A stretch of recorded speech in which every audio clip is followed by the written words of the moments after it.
Guys, thoughts on Eddie Hearn promoting a Ali Shields fight on DAZN? Did you not get the audio? No, I didn't.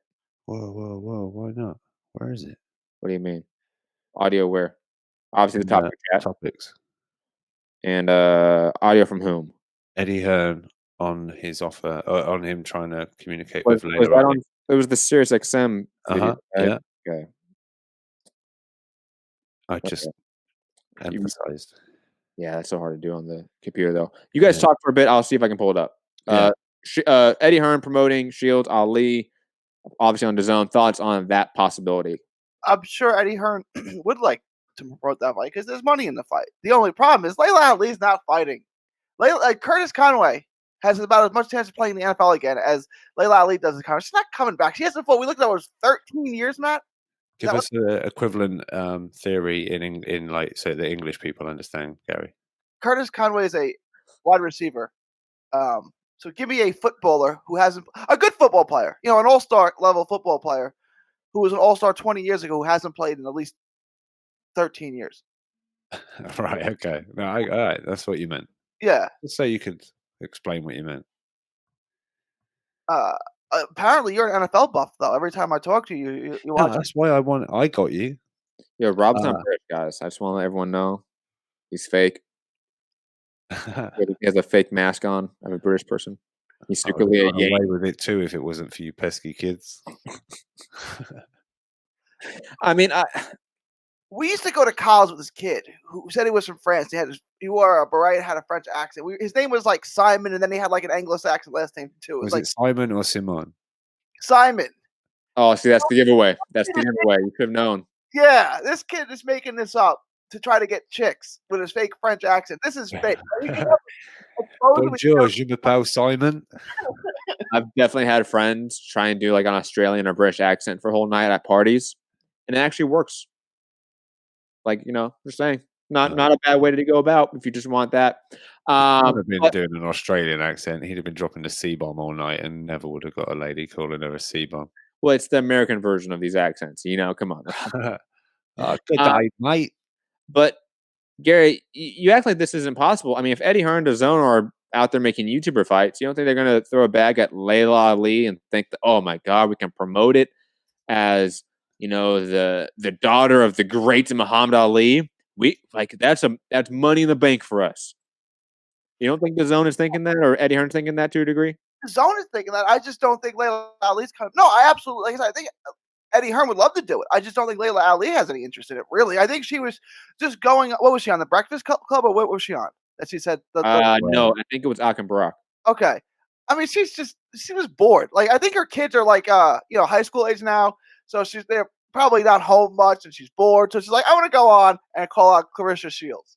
Like, I don't think she was being sick. Maybe I'm wrong, but she was what, 42, 44? Let's play this clip from Eddie Hearn. I'm just going to play the whole thing, Rob. Yes. Okay, let's see.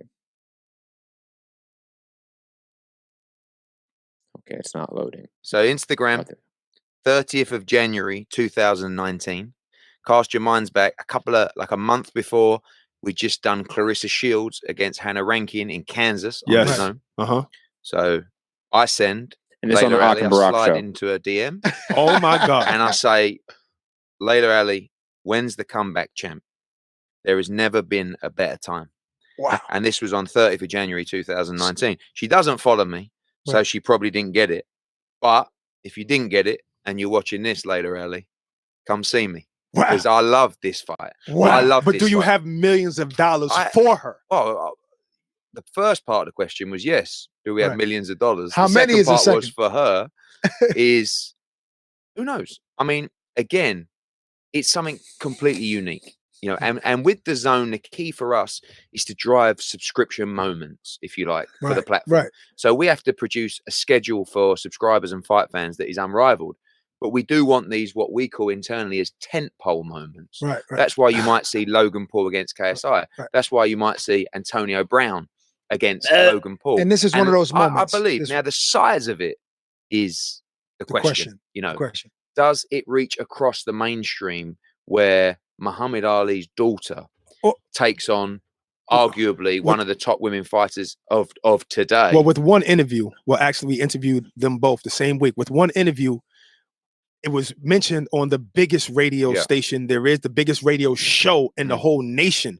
From I don't need hear Akbarak pontificate about this fight. I just don't care. I can't believe he was giving us such a big shout out. That's sweet. I like the whole Ellie saying exactly what I was going to say. Another DM. Laughing. Yeah, I know, right? I knew you'd like that. That's what I said. And look, it didn't work. Send an email. But digressing, I think that this fight has a weird chance of happening because A, it's women's boxing, so the need for these crazy moments I think is a little bit more exemplified in women's boxing than men's boxing, even though it happens in men's boxing too. You still get the Antonio Brown, Logan Paul bullshit fights, right? But to me, it's different. To me, that's not a real subscriber tentpole event. Okay, Laila Ali though versus Claressa Shields could be for women's boxing because women's boxing has so few moments in the last few years. So it's a weird matchup. It's a weird event that could happen. I don't want to see it, but I could see why the sport, using that very generic monolithic term here, could deem this fight necessary. Because I could see why. I could see why they're thinking, look, or if Shields is thinking, whoever's thinking, look, we can do all these other fights, Jimenez, Savannah Marshall, maybe even Brackus down the line after she fights Kay Taylor. And those all get us, X amount of dollars, all get us X amount of fame and legacy. But Laila Ali, if we fight her one time, we make all that money in one night. Potentially, it crosses the mainstream more than likely than these other fights. We have to take it. We have to take this chance. Similar to what we were sort of stating for like Charlo and Canelo. But obviously it's not a one-to-one analog, but that's the same logic I would use. That's your big shot. That's your big money fight. You gotta take it. And if you're Claressa Shields, this might be your big money fight to a degree. And that's sad to say.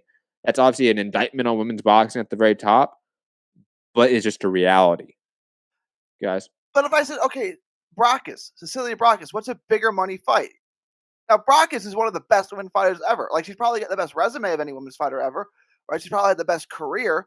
But, like, Laila Ali would bring in more money. So it's not an indictment on women's boxing. It's no different than Conor McGregor versus Manny Pacquiao. You're just paying for the names. And that's an indictment on men's boxing, just to a lesser degree. Because men's boxing still has a lot of depth they can sort of fall back on. And while we might get Pacquiao and McGregor, we're still going to get maybe, Crawford Porter or Spence Garcia this year. And those are really good fights between top 5 guys. Laila Ali said that she would need $5 or $10 million at least to come back. They're not going to offer her that. I mean, do you think so? I mean, that is so much money. I don't think that much money, no. But it's the zone. I mean, they're paying. I mean, they offer $1 million. Do you think she'd come back? Because I don't know. Like, it would be more than 1 for sure, and it would probably be close to 5. I can see her getting paid $5 million for that. Wow. I could see Shields and Ali getting paid $5 million each for this fight, or like 6-4, and one person getting $4 million. I could see that. Tough to turn down $5 million. But again, her and her husband have been retired. I just looked up. Curtis Conway retired in 2004. So he's been retired 15 going on 16 seasons. Laila Ali hasn't fought in 13 years. So they've been enjoying the good life for a decade and a half. Like, you want to get up now and go do this? I mean, $5 million is a lot of money. Hell, $1 million is a lot of money. Fuck. Yeah. They have. Look, Shields. It is, but she wasn't enticed before to come back. What's going to change that now? I guess there was nothing like Claressa Shields years ago. Maybe absolutely, no. Yeah, there wasn't. I mean, think about who was like the women's boxer that was holding it down in 2010. Can you name that person? I can't. I bet like Leonard Sterling will in the comment section later, but like I can't think of like that person during like the Holly Holm era because I only know Holly Holm because of her MMA career. I didn't know her when she was a boxer. Look, Shields replied to someone the other day, and she said, "My last purse was 300K, so $1 million is, are going to be a hell of a lot in terms of what Shields has been sort of earning." Yeah, I don't know. If Layla Ali can get into shape, I don't know. I can see it happening, but I don't know. I can also easily see it not. But I'm not ruling it out as like pure fantasy because when the money starts getting you know presented and looked at and what this could do, and I don't know, it could easily happen. And like you say, maybe women's boxing, I don't know, needs this kind of thing just to, I don't know, help it along a little bit. But I don't know. I'm not ruling it out. Be interesting.